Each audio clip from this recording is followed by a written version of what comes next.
Enquanto os militares se preparavam para pôr fim à mazorca entronizada, o povo tomava a iniciativa de reafirmar a sua convicção democrática e o seu amor à ordem. Em São Paulo, quase sem preparativo algum e sem custar dinheiro, espontânea e pura a Marcha da Família com Deus pela Liberdade reunia centenas de milhares de pessoas de todas as classes. Num movimento de redenção irresistível deflagrado em Minas Gerais, e logo em seguida São Paulo, Guanabara e outros estados, tendo à frente as Forças Armadas do Brasil, a pátria se levanta contra os que tentavam vilipendiá-la. Basta! É a palavra de ordem dos militares, dos políticos democráticos, dos jovens e das donas de casa, cuja contribuição, aliás, foi deveras maravilhosa. Em São Paulo, coeso desde o primeiro instante, o movimento limita-se à manutenção da ordem. Mas daqui de Minas partem fortes contingentes em direção a Guanabara, ainda a virtual capital do país, e onde se concentram os grupos totalitários. Olha, a mentira é uma depravação. E depravação significa, entre outras coisas, falta de rigidez moral, de decoro. Eu digo isso em razão de estar se avizinhando uma data histórica que dissociados da verdade insistem, há anos, de chamar de golpe. O golpe de 31 de março, praticado por militares. Nessa afirmação, envolvendo a posição de militares, juntam outra depravação em torno do que se conhece por revolução. E explico. Primeiro, que nem o dia certo do movimento que inspirou a tomada de posição contra a tentativa de implantarem o comunismo do Brasil, os acusadores sabem. E me cabe corrigir esta falsidade, informando que não foi no dia 31 de março. A tentativa de agitar a intenção, depois de dias de bagunças no país, se deu em 1º de abril. No dia 31 de março, num planejamento de agitação, João Goulart e Leonel Brizola deixaram Brasília e se dirigiram para Porto Alegre, iniciando a tentativa de golpe de esquerda. No dia seguinte, 1º de abril, agitação que deram o nome de Campanha da Legalidade, segundo o movimento de resistência que os incipientes de hoje não sabem, ou se sabem, mentem. E teve como líderes não os militares. Não os militares, que ao longo dos anos são atingidos por espetadas de baixaria.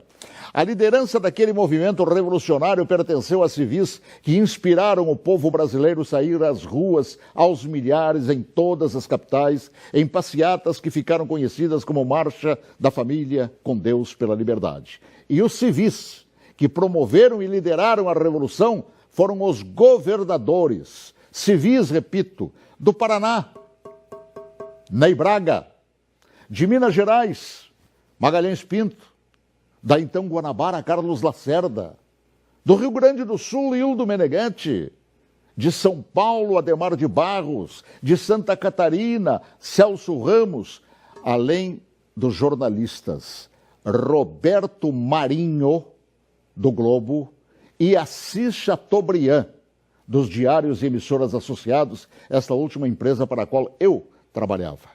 Os militares, diante da pressão desses líderes governamentais e pressão do povo nas ruas, é que, depois de Goulart e Brizola abandonarem tudo e fugirem para o Uruguai, é que, após um breve período de governo de Ranieri Mazzilli, o vice que foi empossado pelo Congresso, é que assumiram o comando da nação por ter o mesmo Congresso decretado vago o cargo de presidente. Ninguém tirou João Goulart de lá.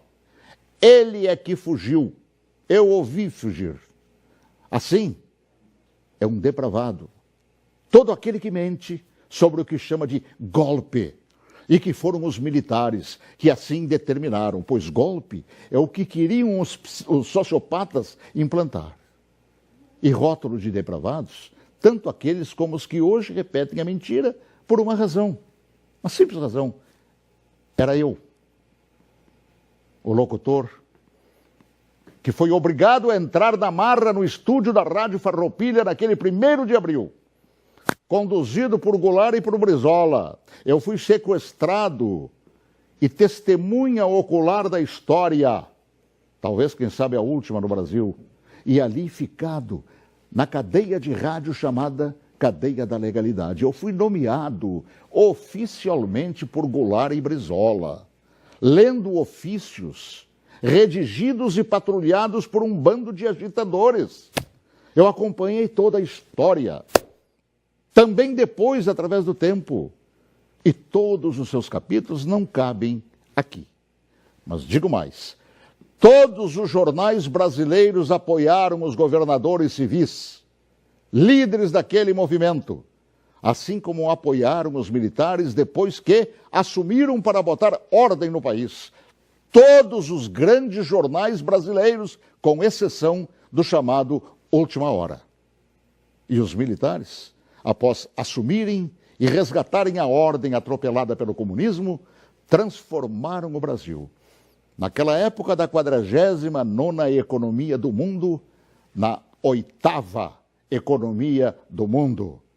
Assim, pela verdade dos fatos, que se honre neste fim de semana os 55 anos do movimento que evitou nos transformarem numa Venezuela de hoje, na qual o povo não conta nem com papel higiênico. Boa tarde, se Deus quiser, até logo mais, às 18h40, com espaço de ponto de vista. Olha que eu conheço inúmeras histórias suas, Paulo Martins, mas essa eu confesso que eu desconhecia. E essa é verdade, porque eu fui testemunho ocular de tudo. A gente que estuda jornalismo tantos anos ouve falar de diários associados. Jamais imaginei, Paulo, que você estava lá testemunhando tudo isso. Estava lá, no batente, cobrindo, inclusive, isso que hoje mentem por todo o Brasil.